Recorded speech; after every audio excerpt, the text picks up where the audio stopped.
Human beings are hardwired for social connectedness, which is as necessary for a healthy brain as exercise and proper sleep. Children need love, nurturance, protectiveness, and acceptance from caretakers. And when these needs are not met in a significant way, it creates crises that can lead to depression, anxiety, and destructive and self-destructive behaviors. One such crisis is a fear of intimacy. Intimacy means into me see. Thus you are comfortable sharing your opinions, likes, dislikes, fears, hurts, regrets, hopes, and dreams. It means being genuine and transparent in your close relationships. If you avoid intimacy altogether, then others will only know the mask you present, never knowing your true self, which is a lonely place to be. So why do some people fear letting others know who they are? Well, it's because of shame, which is what children often develop when their primary caretakers are unable or unwilling to meet their needs because of abuse, neglect, or significant dysfunction for any reason. Shame is the belief that I am defective, not good enough, unworthy, unlovable, incompetent, or bad, which is the story children often tell themselves when caretakers don't meet their needs.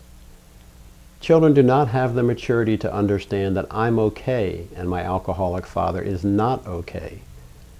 Rather, children conclude that there must be something wrong with me, that dad is always angry with me. And that is the birth of shame. Thus, children who grow up in dysfunction blame themselves for their caretaker's inability to meet their needs, and that shame becomes an unexamined truth for them that will undermine their attempts to build healthy relationships for the rest of their lives until they mindfully wake up and come to recognize and understand the unconscious saboteurs that reside within them, shame, and its logical companion, a fear of intimacy. So how does shame lead to a fear of intimacy? Well, if I believe I'm unworthy of love and yet begin to fall in love, I will experience an emotional crisis which goes like this.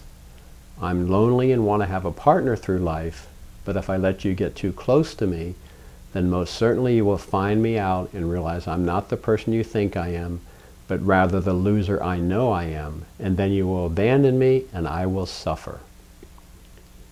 So what do persons with shame and a fear of intimacy do to resolve this crisis?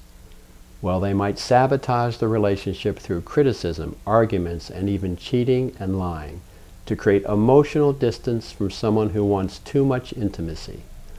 Or they might avoid intimacy altogether by choosing emotionally unavailable partners, such as an alcoholic or anyone who has an unexamined fear of intimacy.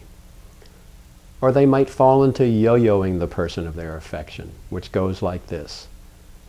When the relationship becomes too emotionally close, triggering their fear of intimacy, they create distance by picking a fight or criticizing their partner.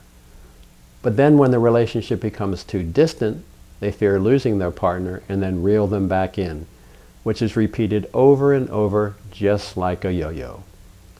One of the telltale signs of a person with a fear of intimacy is that just when the relationship is going well, they find a way to push their partner away. Another way persons try to resolve the crisis created by shame and a fear of intimacy is by becoming controlling and possessive.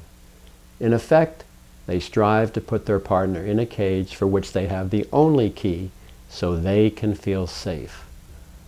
Of course, this often becomes a self-fulfilling prophecy because they treat their respective partner with such disrespect that eventually he or she becomes sick of it and abandons them.